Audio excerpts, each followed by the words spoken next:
A realidade da vida cristã, ela é interessantíssima quando Paulo vai se analisar de forma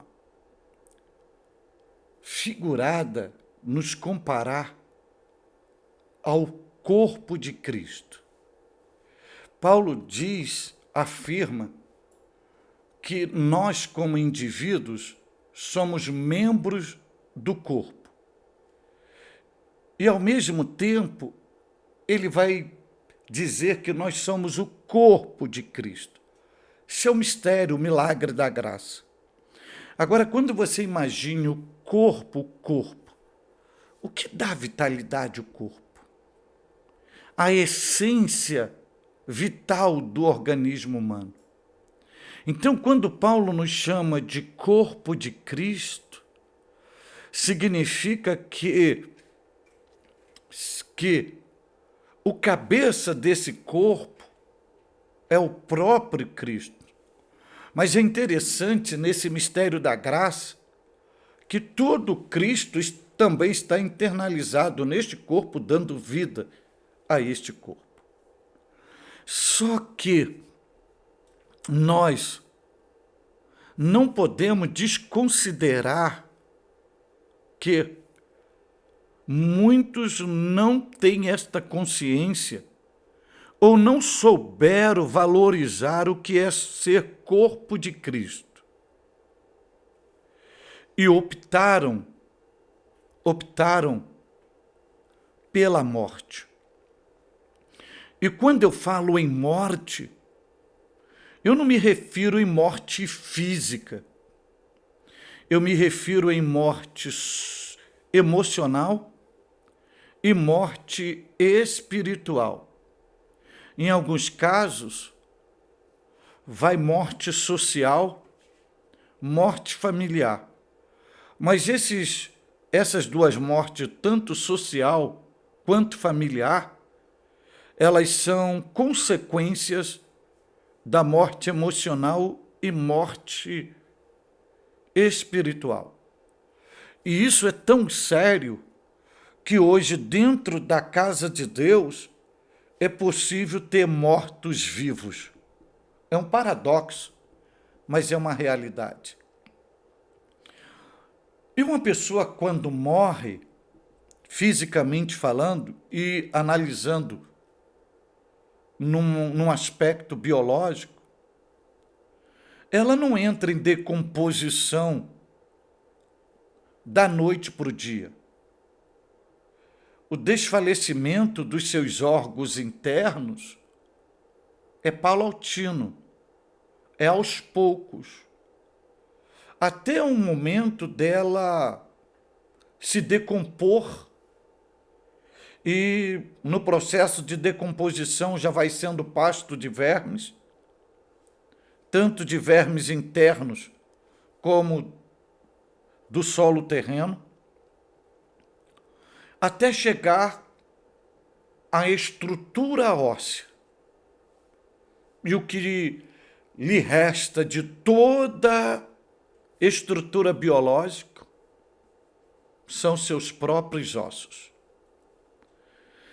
Quando você analisa isto biblicamente e espiritualmente, aí você me pergunta, é possível o povo de Deus chegar a esse estágio?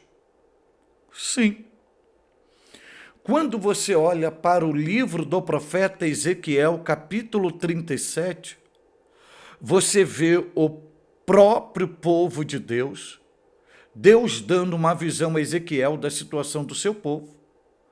E a visão que Deus dá do seu povo a Ezequiel é que seu povo não passava de ossos espalhados em um vale, que é apresentado como o Vale dos Ossos Secos. Veja que os ossos não estavam simplesmente frescos, já eram ossos passados e secos. Você visualiza isto quando Ezequiel retrata o mover de Deus na vida dele, Deus o conduzindo, versículo 1 e 2 do capítulo 37, vai dizer assim: veio sobre mim a mão do Senhor e ele me fez sair no espírito do Senhor e me pôs no meio de um vale que estava cheio de ossos. E me fez passar em volta deles, e eis que eram muito numerosos sobre a face do vale, e eis que estavam sequíssimos. Segundo Ezequiel, sequíssimo. Agora, olha o que os filhos de Israel vai falar aqui. Versículo 11. Então me disse, filho do homem, estes ossos são toda a casa de Israel. Eis que dizem os filhos de Israel falando: os nossos ossos secaram, pereceu a nossa esperança e nós estamos cortados. Então, biblicamente, o que Deus está sinalizando aqui? Primeiro, que aqui não existe ossos nenhum, porque ossos não falam e ossos não ouvem. Aqui existem pessoas igual a mim, igual a você, amigo. Mas a decomposição moral, social, emocional e espiritual desse povo foi tão grande que para Deus não passava de ossos secos. Ao ponto deles dizerem: secaram os nossos ossos e perdeu a nossa esperança. Aqui eu pontuo algo. Uma pessoa sem esperança, sem sonho, sem fé, sem amor, sem perspectiva de dias melhores, sem uma projeção para a família, para o estudo, para o ministério, para o emprego, para o amanhã, essa pessoa não passa de ossos secos, porque ela secou em si mesma. Seu coração secou, sua alma secou, seu espírito secou, suas lágrimas secou, seu cântico secou, seu ministério secou, sua vida secou, todos os seus projetos secaram, está seca em si mesmo. E vamos dizer, um galho seco, ele não contribui nada para a frutificação. Um osso seco é sinalização de algo que já foi e de algo que nunca mais será. Sequíssimo. Então, assim tem sido o comportamento de muitas pessoas, secas em si mesmo. Eis a razão de muitas igrejas secas, porque os seus membros não passam de ossos secos. E a minha palavra, o meu comentário, o meu conselho é que o osso não pode fazer nada em si mesmo para mudar, mas é um Deus que tem todo o poder.